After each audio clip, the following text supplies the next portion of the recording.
Being a single woman in LA can be awesome. The nightlife, the beach, the shopping, the fun. But somehow, all of that seems to change when you're middle-aged. My name is Fran, Argentina-born, single, and yep, middle-aged. My midlife crisis hit me hard, so I decided to fight back by embarking on a quest. Visiting all 50 states before I'm 50 and taking you along with me.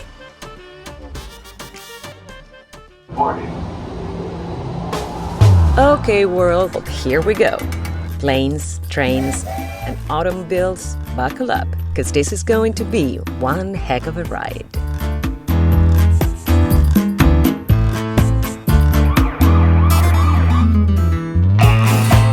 Welcome to my 50 before 50. Warning, I have an accent. Sometimes it may be hard to understand what I'm saying. Occasional grammatical mistakes may be heard or read. Viewer discretion is advised. Well, I usually start my videos with either a plane ride or a car drive into a state, but I arrived into this one late at night and went straight to bed. The following morning, I opened my window curtains to be deeply moved by a sight full of history, shame, and bravery.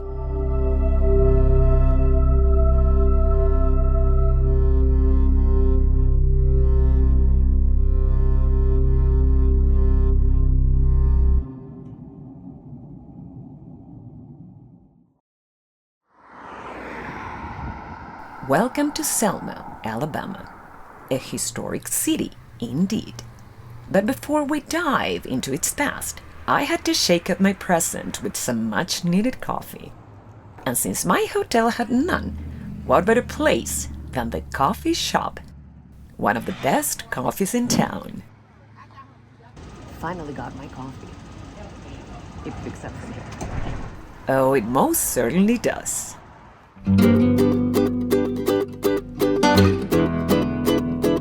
The main depot of the Confederacy during the Civil War and founded back in 1815, Selma is situated by the Alabama River and has Water Avenue as its central artery.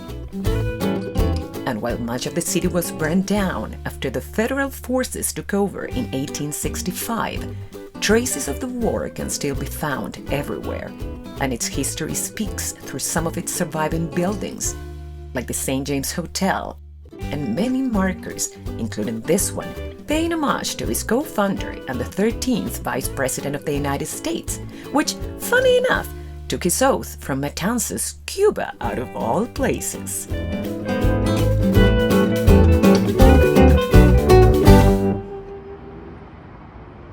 But mostly, Selma is known for the Bloody Sunday events that took place on March 7th, 1965, which turned this city into an icon of the civil rights movement. That day, a peaceful march to protest the blocking of African Americans' rights to vote was set to take place, starting at the Edmund Pettus Bridge, which we can see behind these windows, and finishing at the state capitol. But soon after it started, marchers were met by state troopers that quickly put an end to the march with an unexpected dose of violence. Sticks, bats, and tear gas dismantled the protest right under this bridge, named after an Alabama politician, later turned Ku Klux Klan leader. The protesters never fought back. Needless to say that walking across this bridge can be a chilling experience till this day. On its other side, the Civil Rights Memorial Park pays homage to the long fight for freedom. Well, just crossed it. But along its many years of racial conflict and inequality, Selma has always remained a resilient town. So with protection from President Johnson, and after one more failed attempt, the march was rescheduled for 15 days later. This time, the 54 miles from Selma to Montgomery were completed in 4 days, with marches adding up to over 3,500, and sadly, with more violent losses along the way. The voting rights bill was passed only a few months later.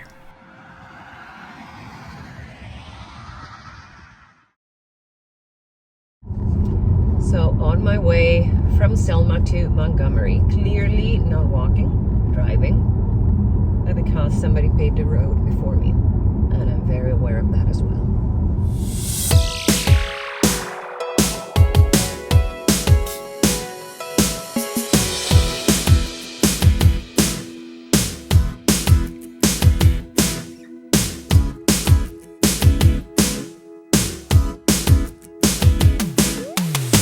And just like that, I was in the state capital, though this time looking at a very different side of history.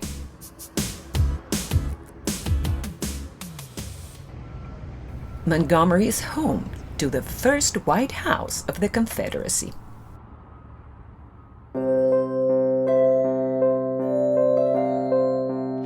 On February 9, 1861, Jefferson Davis was unanimously elected provisional president of the Confederacy by a constitutional convention held in this town, a role he accepted, though it wasn't necessarily of his choosing, and was inaugurated only 9 days later. He lived here with his family until May of that year, when the Confederacy moved its capital to Richmond, Virginia, and lease on the house was terminated. Known for the lavish parties it once hosted, this beautiful place is currently and tastefully decorated with items from the Davises' era, offering a glimpse at the family life and the political career of the only president of the South.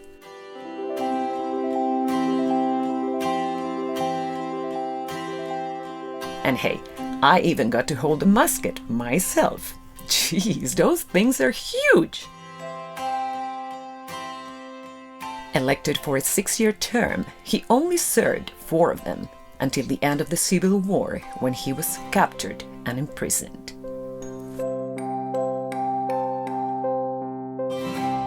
Yes, the first White House for the Confederacy. Super interesting, a lot of information, a lot of history, and I love that. So, off to a very good start here in Montgomery. And there's so much more to see, but I'll show you all about that tomorrow.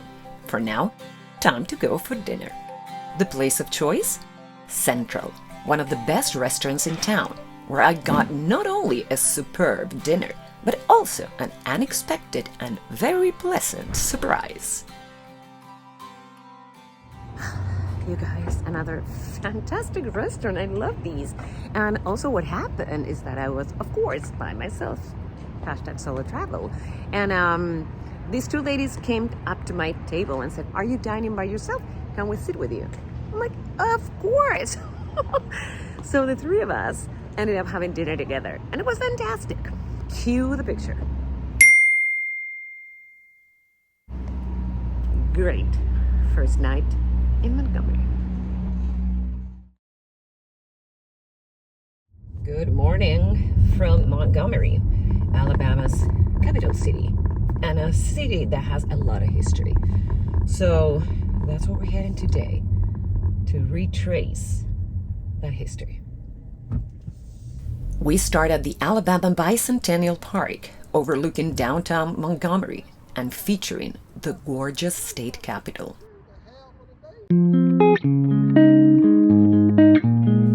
This Greek Revival architecture-style building served as the first Confederate capital, and it is currently the only one in the U.S. that doesn't host the state's legislature meetings, but functions mostly as a museum and home to the governor's office. Its front steps, where the Selma to Montgomery March ended, is still an active place for demonstrations and gatherings, just like the one I was witnessing.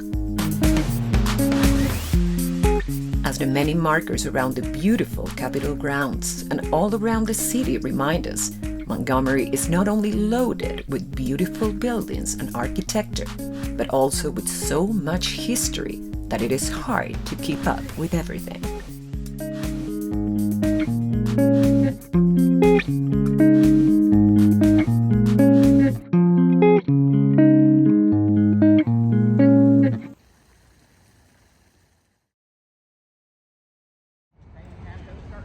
But we talked about retracing history. So let's jump onto the Civil Heritage Trail, because in the words of the Civil Rights Memorial Center, the march continues.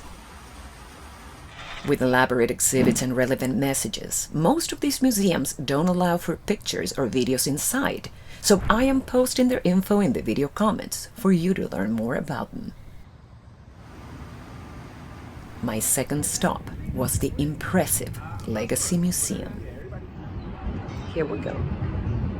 Sadly, this is another place that doesn't allow for pictures or videos inside, but luckily for us, one of the sculptures is featured outside, the only one I can show you.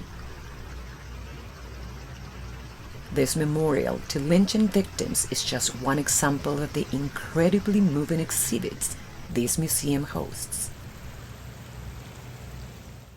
Great museum, great museum, and it's not only the history, but how everything is, all the exhibits are made and thought, and the art in it.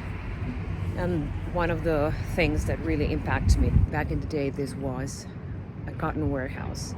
So this exact location is where history took place and enslaved people were forced to do their job in this exact place. So that is pretty powerful.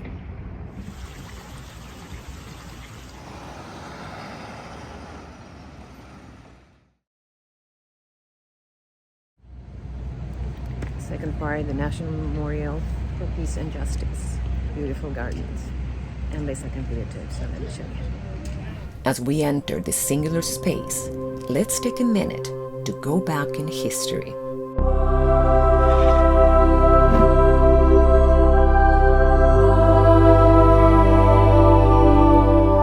Slavery started in America in the 16th century, and being one of the top cotton producers in the country, it was a major part of Alabama's economy. To put it in context, when Alabama seceded from the Union in 1861, 45% of its population were enslaved people, and currently over 25% of it is of African American descent. This was the fourth state to join the Confederacy. As we know, its capital was established here, and this is also where many years later key civil rights events were to take place, like the Montgomery bus boycott led by Rosa Parks, the Freedom Riders, the Birmingham church bombing, and the Selma to Montgomery march, among others. So it is safe to say that Alabama has a long history of social and racial issues. The National Memorial for Peace and Justice is mostly dedicated to acknowledging and exposing the more than 4,000 lynchings that took place in the South between Reconstruction and World War II, through 800 hanging monuments representing the U.S. counties where these lynchings took place, honoring their victims and giving them a name and a voice.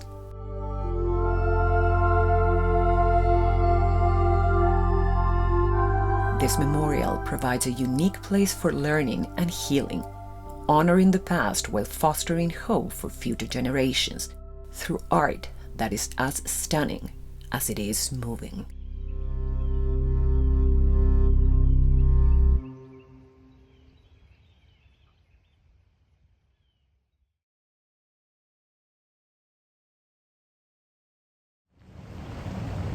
And so, after a final stroll downtown, I was ready for dinner.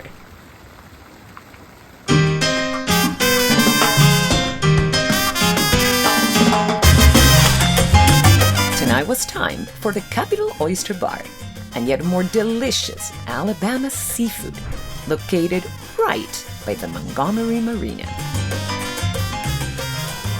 Okay, you can't see it right now, but that's the Alabama River. Looks like I miss the live music. That is all good because it's pretty lively in here. Lively indeed, and yet another fantastic dinner.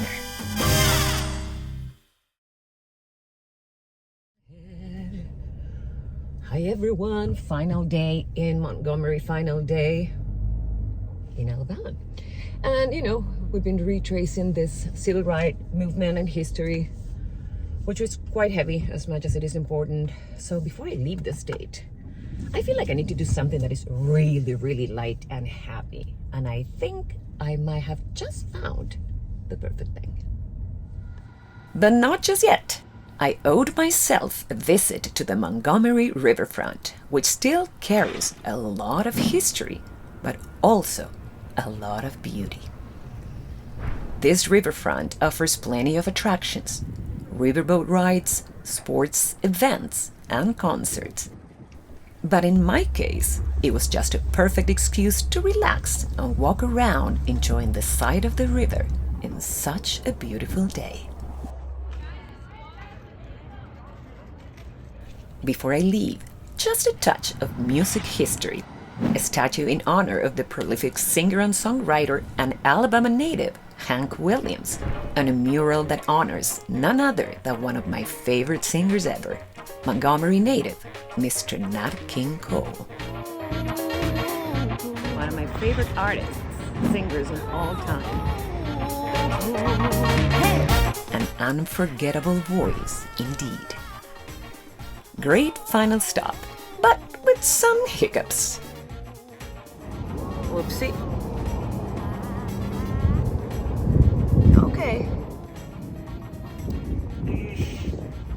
Okay. Mr. Nat King Cole is pretty well protected.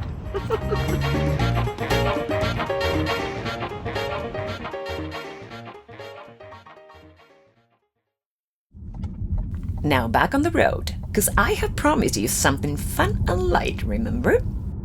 Hey guys, I'll give you a hint. We are going to an island. I don't know, I'm excited. And it is not just any island. Here we go. It's Jackson Lake Island, where an exquisite film was once shot and which fictional town still stands here. Welcome to Specter.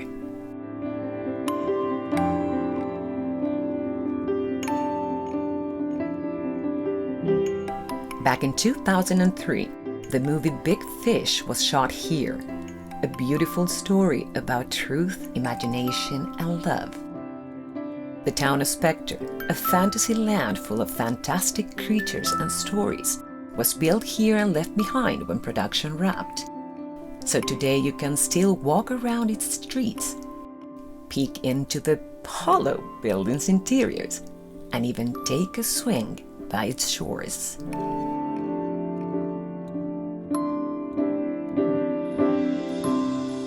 Pretty good for the art department, because it's been a while and they are still standing here and they're pretty sturdy. So, well, they do tell me they're not safe. Well, I guess there's a reason why they tell you the structures are no longer safe. Jenny's house did indeed fall apart, but its original pillars still stand, and I promise you, I could not get enough of this magical place, as the island is beautiful in its own right.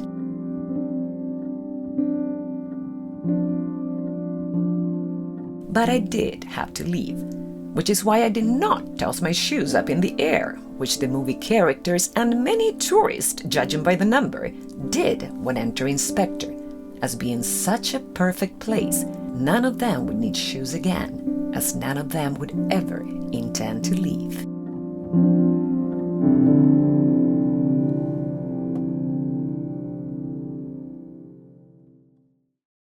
But there's something else on this island to make sure my farewell to Alabama is as light and fun as they get. Goats.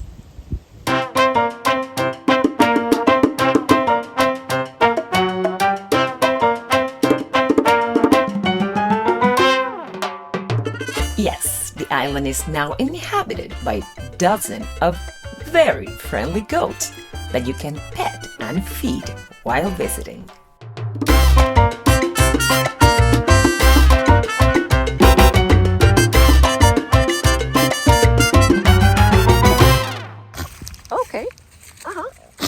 Okay. I made a new friend. She won't leave my side. Right? Right here? She won't tell you she won't leave my side. Oh, you. Okay, come on. You coming with me? Of course she is. Oh, I can't even. And just like that, it was a wrap. Goodbye, Alabama. Hope I was on time.